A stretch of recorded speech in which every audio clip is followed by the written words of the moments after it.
The MLB stars of the game. I'm over here in the White Sox locker room, and I got the man here. I'm going to let him introduce himself to my audience. My name is Penn Murfee, and I'm from Nashville, Tennessee. And yeah, happy to be here. PM? People call me Murph, but yeah. Okay. PM here. All right. How Tennessee boy wind up in Chicago?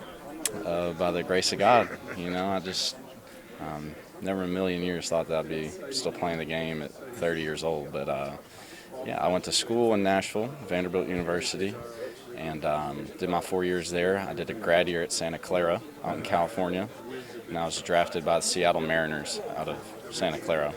And I came up with them until 2023 and had elbow surgery and bounced around 4 different clubs and never threw a pitch, just rehabbing. But I was claimed to the South Side this past off season. Vanderbilt? Mm-hmm. So you're running what big boys have. I don't know about that. So, we're taking our youngsters behind the scenes about what's this big league experience like. So what's this big league experience been like for you? It's been a dream, man. I mean, it's easy to lose sight of it when you're in it sometimes. I think that goes for everything in life.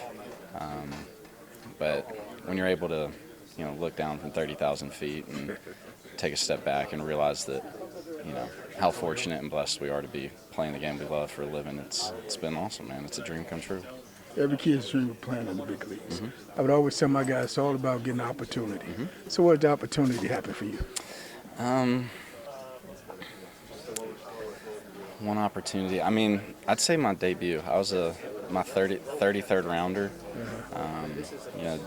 Teams didn't have a whole lot invested in me at the time, and I think I pitched well enough to hang around, and I call it the war of attrition. I just hung around long enough. And a couple guys in Seattle got COVID back in 2022. And there was a rule where if 3 or more guys got COVID, you could call up other players. And I was one of those players, ended up getting a chance to debut, and I took it and ran with it. But I was very lucky. It's a lot of guys will say in baseball it's a lot of luck involved because there's a lot of good players, man, who never get a chance. And it's nothing that they do wrong. It's nothing that, that they didn't make a mistake off the field or anything. It's just it's tough. There's only so many jerseys hanging up. And, it's like that Tom Brady story where it's like if you get an opportunity, you gotta take it. So what was those pitchers that you had working for you that impressed the coaches and the scouts? I could always spin a breaking ball. My slider was always a good pitch. And then in 2021, my fastball was just, well below average. And I quit using sticky stuff because I didn't want to get suspended for a week. And I wasn't using spider tack. I was using this stuff called, what's it called? Pelican grip, I think. And just a little bit of it, just on my fingertips to have a little bit of feel with the ball. And overnight, I quit using it because I didn't want to get suspended, and after that, my fastball. Didn't want to get caught. Yeah. But after I quit using it, it actually got better. So, yeah. I would always tell my guys, high school you had above average pitcher with fastball. He just throw the ball by hitters.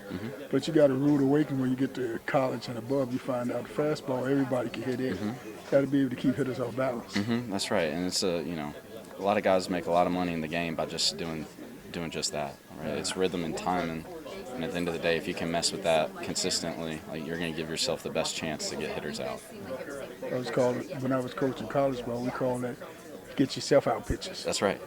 Hitting's hard, man. I don't remember a guy hitting above 500 on the year in a full season. It's the hardest thing to do in sports, in my opinion. So how can it be? How intimidating can it be when you're coming up to see major league guys?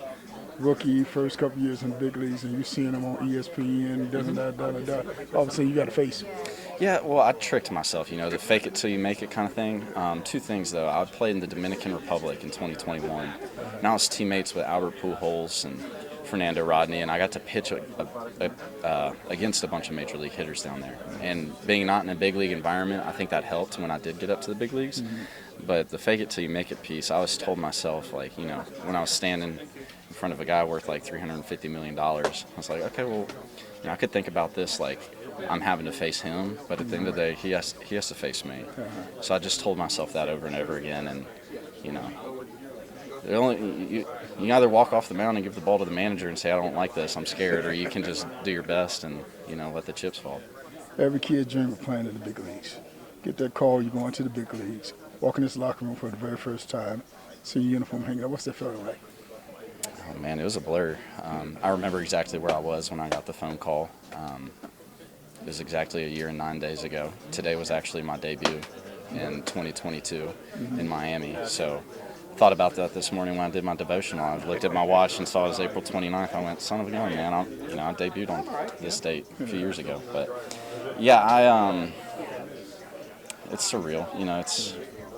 It's a special experience. I think more than anything, being able to share with my family a few weeks after I debuted was real special. Because it's a group effort. You don't get here by yourself. You have a lot of help along the way, coaches, family, friends, so many people who help get you to where you are. And it was just, like I said, man, a dream come true. Did you cry? I cried on the plane. I didn't cry in the locker room or anything, but as soon as I got on the plane, I texted my dad. I started bawling my eyes out, yeah. Mom and daddy cry? No, not at the field, yeah. She might have, but yeah. Coach on the road with the man. Yeah, well, hey, pleasure to meet you, man. God bless. Chapter 4, Chasing That MLB Dream. The reality remains clear. Who is draftable, who is picked, and who is overlooked is ultimately shaped by the eyes of that scout. The journey to the big leagues is more about an opportunity than it is about talent, as I have come to learn that the best talent doesn't always make it to the show. It's about the right time and right place. I just can't tell it all. Get my book, thediaryofacoach.com. That's thediaryofacoach.com.